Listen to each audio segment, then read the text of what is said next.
Welcome to Happy Trails Hiking, and the first leg of Lori and I's part of the Divide and Conquer California road trip is going to be at John Muir Woods. So we're going to go and see what trails we can find.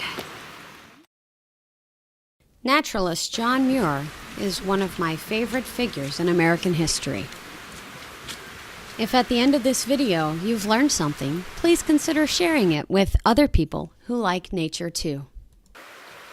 Lori and I did find some trails to explore, but one thing that we do look for when we visit national parks and monuments are ranger talks, and we happened to find one of those this day as well.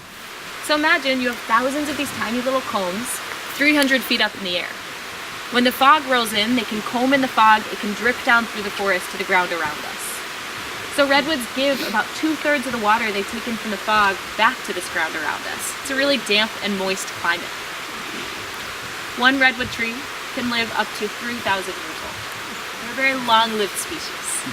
And they have something that they value to live that long. They have a superpower. It's this stuff here. Anyone try to take a gander at that color that we're looking at? That stuff is really valuable, and you've probably ingested it yourselves. If you've ever had dark chocolate, or you've bitten into a fruit that wasn't ripe yet, or maybe you've had black tea or coffee or red wine. You've swirled it around and watched the legs roll down the side. That's tannic acid, tannins. Most plants produce tannic acid. Redwoods produce a lot of tannic acid, and it gives them their very specific color. So the same way all those things we just talked about has that puckering taste to it, these trees are kind of puckery. So funguses and mosses can't grow on these trees, whereas some of the other trees you see around here are covered in funguses. The other thing this tannic acid does is it makes them taste bad to insects. So if you take a minute, I want you to count for the number of birds you hear.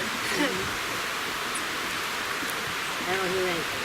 Don't hear anything. Maybe we heard a couple. The reason why we laughed is because when I say that, sometimes a bird just lands behind me and starts chirping, which is just what happened. But our forest is usually eerily quiet. And that's because our dominant tree species tastes bad to insects. We don't have as many insects, we don't have as many birds as you would expect. The other thing that tannic acid does is it's infused into their bark, which can be up to 2 feet thick. It makes them fire resistant. We've probably seen evidence of fires in the forest, right? If you haven't, you can take a look at this tree right behind you, folks. It's blackened. That's charred from a fire that used to come through here every 20 to 30 years or so. But the last fire here was over 160 years ago. Okay, the fires were intentionally started by the Coast Miwok people, the indigenous people who lives out here, who we are in their ancestral lands right now. And they would set fires because fires are really good for forests like this. Redwoods are fire resistant. Remember, so they're going to outcompete other species, yet their cones are pretty small. That's the cone of the tallest tree on Earth. And their seeds are even smaller. We will return to our ranger talk in just a few minutes, but we wanted to show you around Muir Woods as well.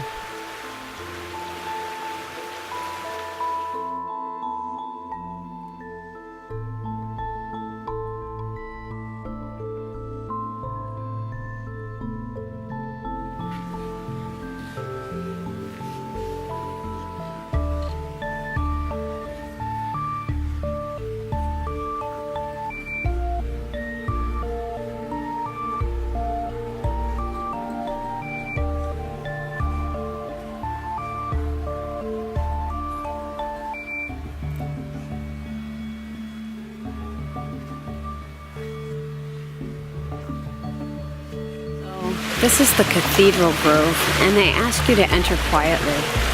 The people are so excited about these huge trees that they can hardly contain themselves, I guess. And it is a quiet spot in the park. And it's beautiful, with everybody taking selfies and trying to get panorama shots of the trees. It's a little less than a cathedral, I guess.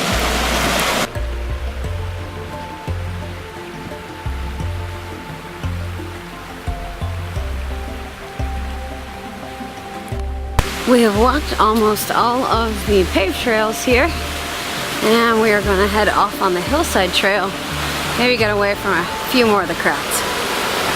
It's just gorgeous here.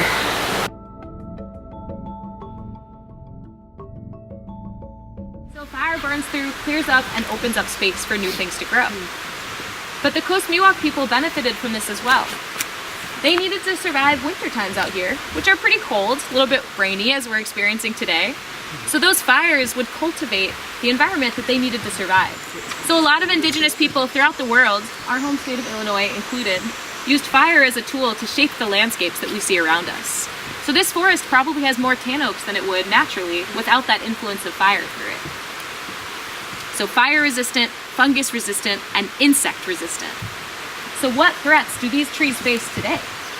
Logging. Logging, right? Who would like your house to be insect resistant? Fungus resistant? Fire resistant if you live in California? Termite resistant. Termite resistant? These are valuable traits for us when we're building our homes in our cities. So when Europeans came out here in the 1850s looking for gold, not a lot of them found gold. They found a second gold rush. One tree, if you cut it down, you have enough lumber to build your house, your neighbor's house, a railroad to connect you with the rest of the world. And so they cut a lot of these trees down. 200 years ago in the Bay Area, you would have not had to drive down this canyon road and make a reservation to see these redwood trees. But this forest is some of the remaining 5% of redwood forests that were never cut down. But we are an hour away from San Francisco. How is that possible? You know? It's donated land. Donated land, the human side of this story. Before that, it was just inaccessible.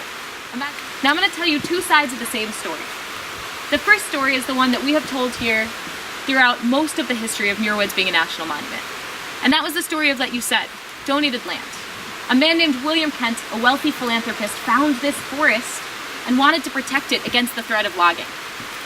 He bought this for $45,000 in 1905 out of his own pocket to save it from development, and donated it to Theodore Roosevelt using the help of Gifford Pinchot, the first head of the Forest Service. These three men are the men that you'll find on that sign right there who worked together to save this place for us to come see today. Heroes. Did you notice I was missing anyone from the story though? John Muir. Who is John Muir in this place anyways? John Muir was a man who inspired people. He wrote essays encouraging people. Do you want to see all 100% of these forests and these wild places gone? Yet he did not step foot in this forest until after it was a national monument. So I am still missing a lot of people from the story. Now I'm going to tell you the second side to the story. And this story that I'm telling is in honor of Women's History Month, this month of March. In the early 1900s, there was a massive grassroots movement going on. In 1904, a woman named Laura White signed a petition to the President of the United States and got 1 million of her fellow women to sign that petition as well, to save redwood forests like this, before they had the right to vote. Laura White was married to a man named Lovell White. Lovell White owned the bank that owned this forest, and he knew he could sell this forest for $110,000. That's double the price of the price I just told you that William Kent bought it for. Yet he didn't sell it for that much, even though he could make more money. That didn't make sense to a lot of people. He had no environmental track record. But his wife, Laura, founded the California Club and was the president of the Sempervirens Club, whose motto was Save the Redwoods. A lot of people speculate that behind closed doors, a deal was made. Laura White, using her influence, would bear her husband, Lovell White, a son, if he would financially support her environmental desires. So first off, this forest was sold for half of the price that he could have sold it for to become a national monument. Second off, William Kent did not act in a vacuum.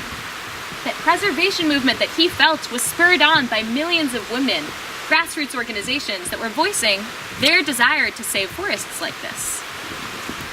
So there are a lot of women ingrained into the forest of this story that we're telling you today in honor of Women's History Month, and you'll see signs are out there trying to bring about this story, because this is a story we've only been telling for about a year, even though we were created as a national monument in 1908.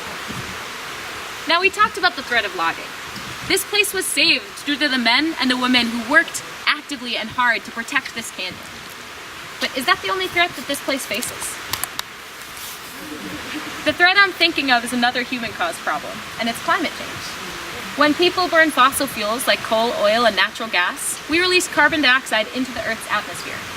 Carbon dioxide naturally acts like a heat-trapping blanket, so the more carbon dioxide we add, the thicker that heat-trapping blanket gets. A lot of that extra heat in the Earth's atmosphere is absorbed by the oceans. The way that impacts our redwood forest is through a decrease in fog. So if we think back, we can remember that the redwoods are reliant on the fog for up to half of their water every year. Yet in this forest, we've seen about a 30% reduction in the fog since 1951. It's about 3 hours less per day. 30%? About 30%, as much as 33% a little bit further in Santa Cruz area. So that means the preservation movement of today looks different. Millions of people banded together to save places like this, and here we are standing in them today, enjoying these beautiful trees. The preservation movement of now will require millions of people to band together and encourage our civic leaders and our community leaders to do things to reduce the amount of carbon dioxide we put out into the Earth's atmosphere. One thing I like to think about is these women that banded together, these millions of people, didn't even have the internet. Today, not only do we have the internet, we have phones, we are an incredibly connected society. So if we work together, we can help preserve incredible and unique ecosystems like this, but also the ecosystems near our own homes that we depend on as well. Muir Woods is a fascinating and beautiful area. We enjoyed hiking the trails and getting away from civilization for a little while. And it's about an hour from San Francisco, so we had a nice drive up here and a nice hike while we were here. We got away from the crowds even further by taking the Hilltop Trail and getting away from the paved areas. Yeah, make sure that you make your reservations for parking. It is a little bit more difficult, but definitely worth the trip. Till next time, this is Kay and Lori from Happy Trails Hiking. Thanks for watching.